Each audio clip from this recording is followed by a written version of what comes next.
Alright, hello everyone. As you know, this month here, November, is kind of kicking us off into a whole menagerie of different holidays around harvesting, around abundance, around celebration, all that kind of stuff as we get ready to end 2023 and welcome 2024. However, while this is admittedly going to be more American-centric because of the main stuff we're talking about, it is worth looking at a lot of different, holiday foods we're going to eat around this time, and also what magic we can do with that. So, without further ado, let's get into it.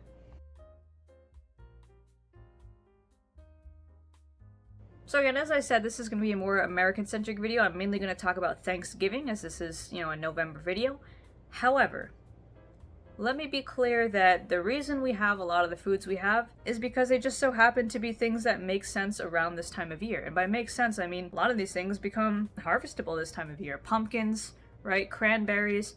These are things that come around this time of year. However, if you are living in a different area, you're going to have different items available. For instance, in my mother's home country, Slovenia, this time of year doesn't involve any kind of turkey or cranberries or anything like that, because that's not the foods that are around over there.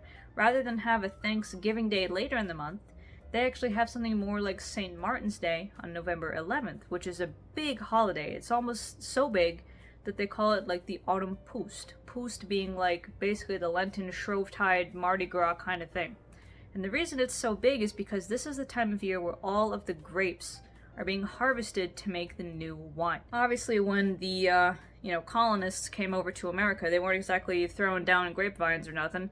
So when we have other countries like Slovenia, which is bordering Italy, bordering Austria and Croatia and Hungary, this is a wine-bearing region. And though all the grapes are coming, into ripeness around November, so this is a very big holiday for winemaking, for that, cultural tradition of wine, for St. Martin and all the other stuff related to that, and it just looks a lot different than our traditional Thanksgiving table. In Slovenia at this time of year, you're not seeing turkey and cranberries and stuffing and whatever. You're seeing a lot of wine. You're seeing also the St. Martin's Day goose, which in Hungary, neighboring next door, they say if you don't have a goose on St. Martin's Day, that you're not going to have a good and abundant year the coming year, right? There's some superstitions around that.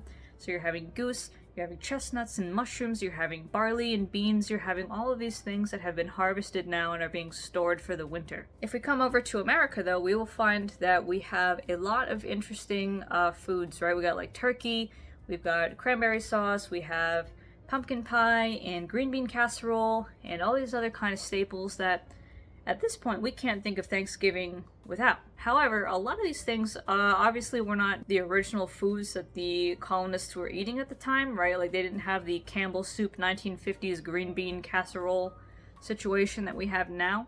But also they're just very specific to not only America, but a certain kind of American region, right? Knowing that the settlers came on Plymouth Rock, we could see that it's mostly like Massachusetts, Rhode Island, like southern New England type of stuff that is coming into fruition, that is creating this Thanksgiving table. However, if we look at the early records, like what two records we have about the early settlers' Thanksgiving table and what they were able to get with the help of Native American tribes nearby, like the Wampanoags, it was still not at all what we think of Thanksgiving today, right? Rather than turkey and pumpkin pie and all that kind of stuff, it was turkey, yes, because around this time of year, turkeys run out of berries and stuff and are looking more for acorns. That's why you see so many of them now all of a sudden near the trees. But it's also deer, it's also fish, it's also, corn, a lot of corn. The Wampanoags and the Narragansetts and the Pequots, they really enjoyed corn. They would make a certain kind of cornbread, almost like a tortilla out of it. They would make corn porridge. They would make,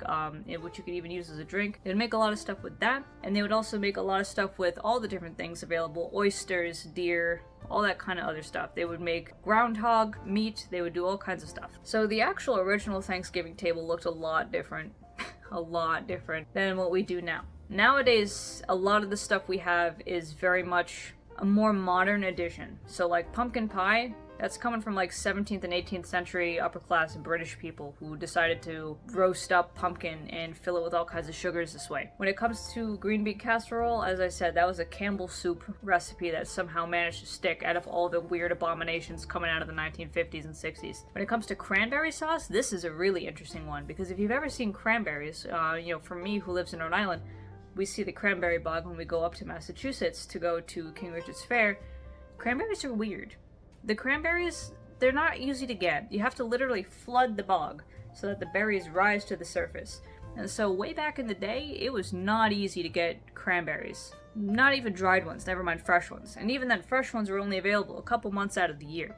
It wasn't until basically what would become ocean spray came around that this became a different story, and that we also got that famous weird can of cranberry jelly that we now see so often on our Thanksgiving tables. However, with all of that, little bit of history aside when we're talking about these foods, what we notice here is that a lot of these late autumn foods, pumpkins, cranberries, grapes, grains, and all of the different animals that are around this time, right, with the hunter's moon in October, turkey, deer, fish, and so on, there's still a lot of magic we can work. And doesn't matter what tradition you're coming from, what matters is that in a Thanksgiving type feast, the point is that we are celebrating a very prosperous summer. Hopefully. That's the point of these, right? Is that we're celebrating the fact that we have finally ended the whole growing season. We've harvested our last crop.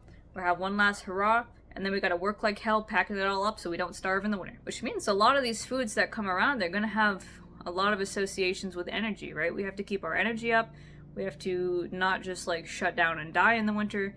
We have to do something to make sure we're still working for the rest of the year. And so it's no surprise that between the spice trades and everything else, a lot of these spices that are common this time of year, a lot of the foods that are common this time of year have similar themes of raising energy, protection, power, luck, courage, all this other kind of stuff. And especially things like healing as well.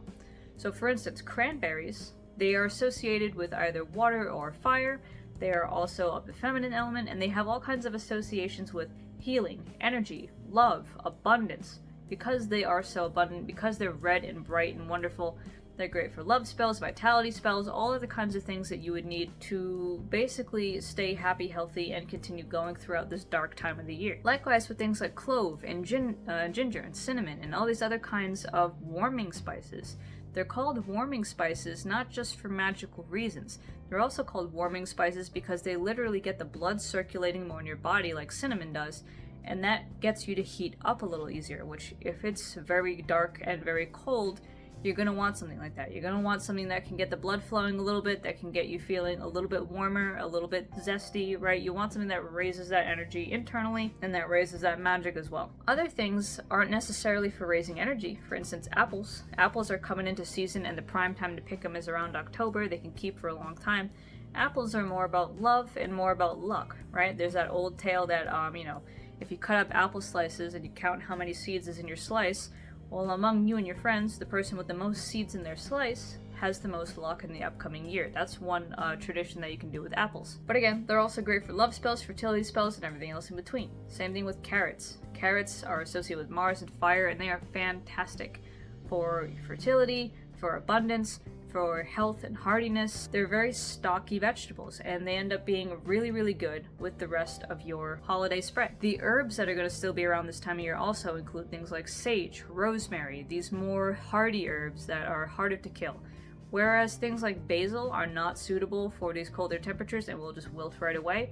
It's things like oregano, like thyme, like rosemary, like sage that have those hardier, woodier stems that are going to be able to do you a lot better when it comes to, lasting through a little longer through the cold season.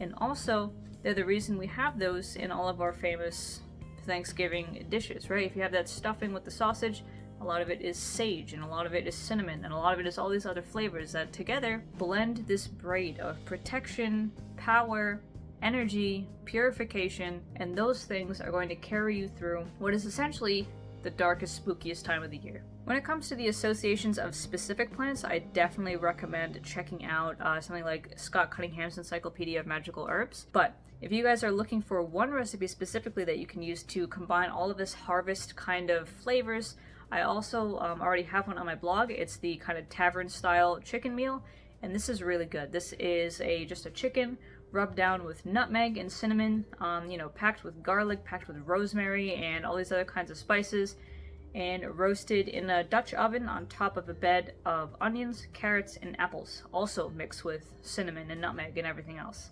These are quintessential flavors for this time of year. And so you'll notice when you look at that blog that a lot of these associations have to do with protection. They have to do with healing. They have to do with, all these other kinds of things, because that's what these spices do. There's a lot of Mars and fire in the associations of things like cloves, of nutmeg, of cinnamon. Mars and fire, which is essentially all you need to know, because Mars is all about, ambition, fighting, right? This is the name of the god of war in the Roman pantheon. And fire is all about passion, creativity, energy. So anything that has that combo and that you can get your hands on easily in this time of year is going to continue spiking that energy for the rest of the season. And there's also plenty of superstitions that the spirits that skulk around in the dark time of year, they don't like these kinds of things. They don't like cloves, they don't like cinnamon, they don't like nutmeg, they don't like garlic, they don't like onion, they don't like any of that kind of stuff. So knowing that these are so abundant this time of year, sage and rosemary, both of which evil spirits don't like, you're going to have a much easier time protecting yourselves with these kinds of herbs and spices. So as you plan out your holiday table, I definitely recommend using some of the herbs and spices that are actually common this time of year. The ones that are going to stick around from November into December are definitely things like cranberries, like oranges, like cinnamon, like rosemary. And all of these have to do with abundance, sunshine, warmth, energy, protection, luck. And all of that is what you're going to want all the way to the end of the year. So definitely think about what you want on your kitchen table. Think about the ingredients that go in them and see which ones they all have in common. And then when you've gotten a good spread for you, pick about 3, maybe 4 ingredients in each meal and use those for whatever purpose you need to use them for. This is the great time of year for food and for kitchen magic, especially if you're looking to protect your family, to get everyone's spirits high and everyone really happy and excited to celebrate. And if you're trying to get a little bit of more luck and a little bit more abundance into your life before 2023 concludes. So I hope this is helpful for you guys, and I will see you around next week for some more Kitchen Witch Chats. See ya!